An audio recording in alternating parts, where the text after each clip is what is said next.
अब हम उस रिकॉर्ड की बात करेंगे जो प्रधानमंत्री नरेंद्र मोदी ने बनाया है। नरेंद्र मोदी प्रधानमंत्री पद पर सबसे लंबे समय तक बने रहने वाले भारत के चौथे प्रधानमंत्री बन गए हैं। साथ ही वो पहले ऐसे गैर कांग्रेसी प्रधानमंत्री भी बन गए हैं जिनका कार्यकाल इतना लंबा रहा है।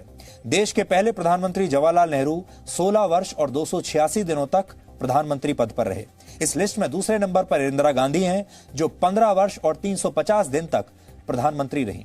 10 वर्ष और 4 दिन तक देश के प्रधानमंत्री पद पर रहे मनमोहन सिंह इस लिस्ट में तीसरे नंबर पर हैं और प्रधानमंत्री नरेंद्र मोदी को इस पद पर रहते हुए 6 वर्ष और 79 दिन बीत चुके हैं।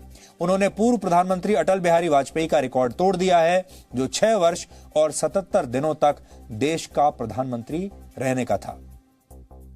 वैसे नरेंद्र मोदी देश के पहले ऐसे गैर कांग्रेसी प्रधानमंत्री भी बन गए हैं जिनका कार्यकाल सबसे लंबा रहा है। प्रधानमंत्री मोदी से पहले अटल बिहारी वाजपेयी ही पहले गैर कांग्रेसी प्रधानमंत्री थे जिन्होंने 5 साल का अपना पूरा कार्यकाल किया था। सबसे लंबे वक्त तक पद पर रहने वाले गैर कांग्रेसी प्रधानमंत्रियों की सूची में नरेंद्र मोदी और अटल बिहारी वाजपेयी के बाद मोरारजी देसाई का नंबर आता है। वर्ष 1977 में मोरारजी देसाई के नेतृत्व में जनता पार्टी की सरकार बनी थी और वो 2 वर्ष और 116 दिन तक प्रधानमंत्री पद पर रहे। वो अपने पद से इस्तीफा देने वाले देश के पहले प्रधानमंत्री भी थे। नरेंद्र मोदी, अटल बिहारी वाजपेयी और मोरारजी देसाई को छोड़ दें तो जितने भी गैर कांग्रेसी प्रधानमंत्री बने उनमें से कोई भी 1 वर्ष का कार्यकाल तक पूरा नहीं कर पाया।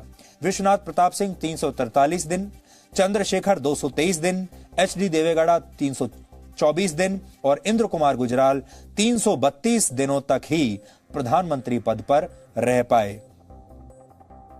आजादी के 73 वर्षों में कांग्रेस ने देश पर कुल 54 वर्ष और 123 दिन तक राज किया है। 73 वर्षों में से 54 वर्ष कांग्रेस का राज रहा है, जबकि 393 दिन तक कांग्रेस के समर्थन से सरकारें चली। इससे आप समझ सकते हैं कि भारत में आज जो समस्याएं हैं उनके पीछे कांग्रेस किस हद तक जिम्मेदार मानी जाती है। इसीलिए बार बार कहा जाता है कि जो समस्या हैं वो कांग्रेस की वजह से हैं, क्योंकि 73 वर्षों में से 54 वर्ष उन्होंने ही सरकारें चलाई हैं। प्रधानमंत्री मोदी सबसे ज्यादा लंबे वक्त तक इस पद पर रहने वाले पहले गैर कांग्रेसी प्रधानमंत्री हैं।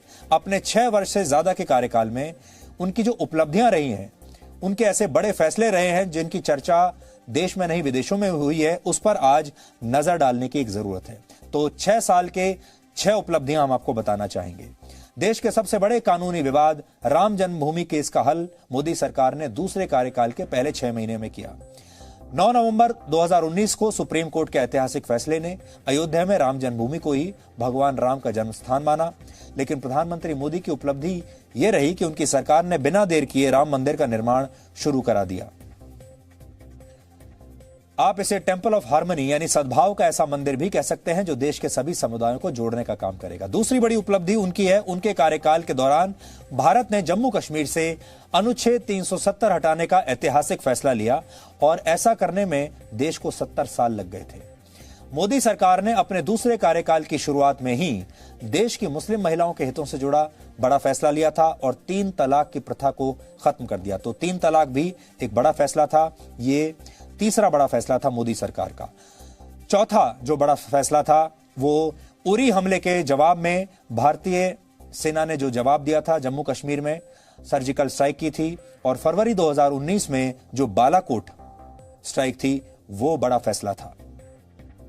5वीं उपलब्धि, कोरोना वायरस के दौर में प्रधानमंत्री मोदी सबसे भरोसेमंद नेता के तौर पर स्थापित हुए और उन्होंने बहुत बेहतरीन तरीके से इस बीमारी के खिलाफ लड़ाई लड़ी और लॉकडाउन का ऐलान किया। और छठी जो उनकी उपलब्धि है, छठी उपलब्धि, वो लद्दाख में घुसपैठ करने वाले चीन को मोदी सरकार ने जिस तरह से जवाब दिया है और गलवान से अपने सैनिकों को पीछे हटाने के लिए चीन को मजबूर कर दिया, ये उनकी 6 साल में छठी बड़ी उपलब्धि मानी जाएगी। आज टैक्स सिस्टम में पारदर्शिता बढ़ाने के लिए प्रधानमंत्री मोदी ने एक विशेष प्लेटफॉर्म की शुरुआत की है। इसे transparent taxation honouring the honest नाम दिया गया है।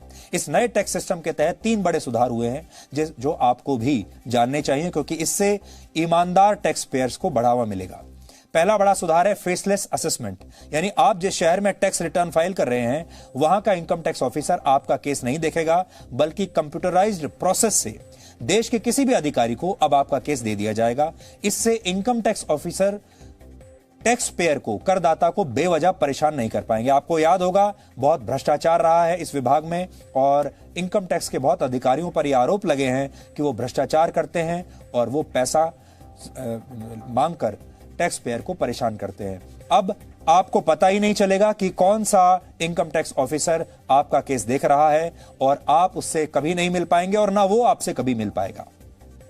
दूसरा बड़ा सुधार है टैक्स पेयर चार्टर। इसका मकसद करदाताओं की दिक्कतें कम करना और अधिकारियों की जवाबदेही तय करना है। सबसे ईमानदार करदाताओं को सम्मान मिलेगा और उनकी शिकायतों का जल्द समाधान होगा। तीसरा बड़ा सुधार फेसलेस अपील। नोटिस के बाद के प्रोसेस को लेकर अगर कोई इनकम टैक्स पेयर, करदाता को कोई आपत्ति होती है तो वो अपील कर सकता है। यह अपील भी फेसलेस प्रोसेस के तहत होगी, यानी अपील करने वाले करदाता और जिस अधिकारी के पास अपील पहुंचेगी वो दोनों एक दूसरे से अनजान रहेंगे और अधिकारी करदाता की समस्या का समाधान करेगा बिना ये जाने कि वो करदाता कहां बैठा है। नए सिस्टम से आयकर अधिकारियों का ईमानदार करदाताओं पर बेवजह का दबाव कम हो जाएगा, भ्रष्टाचार पर लगाम लगेगी। आयकर विभाग में ट्रांसफर पोस्टिंग के लिए जुगाड़ और सिफारिश की प्रथा अब खत्म हो जाएगी। सरकार चाहती है कि आयकर की प्रणाली में पारदर्शिता आए और ईमानदार करदाताओं को सम्मान भी मिले।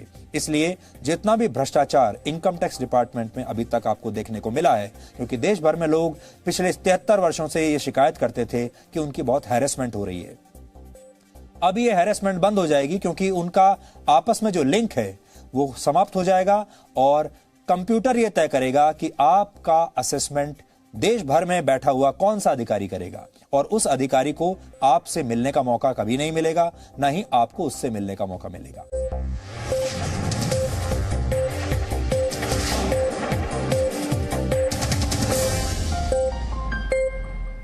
Presenting B News app, available on Google Play and App Store. Download it now.